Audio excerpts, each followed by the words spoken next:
સુરત શહેરના Varachha main road પર તાજેતરમાં પાણીની લાઇન અને બ્રિજના કામને કારણે ભારે ખોદકામ થયું, જેનાથી રોજબરોજ ટ્રાફિકની ભારે સમસ્યા જોવા મળી રહી છે. વાહન ચાલકોને પડતી હેરાનગતિને લઈ વરાછાના ધારાસભ્ય કુમાર કાનાણીએ પાલિકા અને પોલીસ કમિશનરને પત્ર લખી તાત્કાલિક કાર્યવાહીની માંગણી કરી હતી.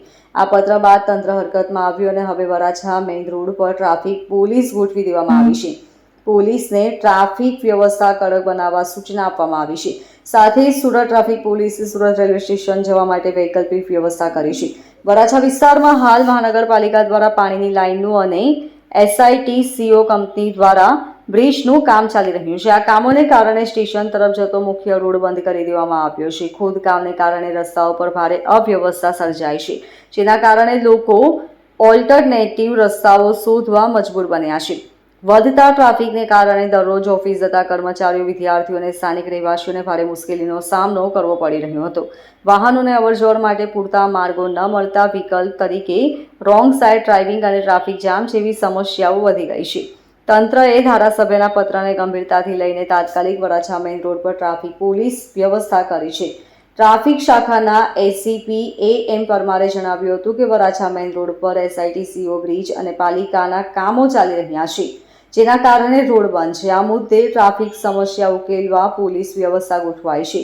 હાલમાં સુરત રેલવે સ્ટેશનના વિકાસ માટે જે કામગીરી ચાલી રહી છે, તેમાં કોરિડોર ઓવરબ્રિજ બનાવવાની કામગીરી પણ ચાલી રહી છે, જેના કારણે હવે વેરહાઉસની ગલીથી વૈશાલી તરફ જતા રસ્તાને 6 મહિના માટે બંધ કરવામાં આવ્યો છે, જેની સામે વૈકલ્પિક માર્ગ વસંત ભીખાની વાડી થઈ JP ડાયમંડ તરફથી પોદાર્થ સર્કલ તરફથી રેલવે સ્ટેશન તરફ જઈ શકાય છે. આ જગ્યાએ 22 દિવસ સુધી ભારે વાહનોને પ્રવેશ પર પ્રતિબંધ કરવામાં આવ્યો છે, જેથી નાના વાહનો સરળતાથી પસાર થઈ શકે. ધારાસભ્ય કુમાર કાનાણીએ પત્રમાં સ્પષ્ટતાપૂર્વક લખ્યું હતું કે વિકાસના કામો મહત્વપૂર્ણ છે, પણ આજકાલ રોડ પર વ્યવસ્થા બગડેલી છે અને લોકો ત્રાહિમામ પોકારી રહ્યા છે. ટ્રાફિકના નિયમન માટે પોલીસની કામગીરી નબળી પડી રહી છે અને આવી મુશ્કેલીઓ વચ્ચે પણ પોલીસ ફક્ત દંડ ઉઘરાવવામાં વ્યસ્ત છે. તેમણે પોતાની નારાજગી વ્યક્ત કરતા વધુમાં કહ્યું કે અમે વિકાસ વિરોધી નથી, પણ વિકાસ કામોની સાથે સામાન્ય નાગરિકોને તકલીફ ન થાય તે પણ મહત્વનું છે. સરકાર અને તંત્રએ આ બંને બાબતોનું ધ્યાન રાખવું જોઈએ.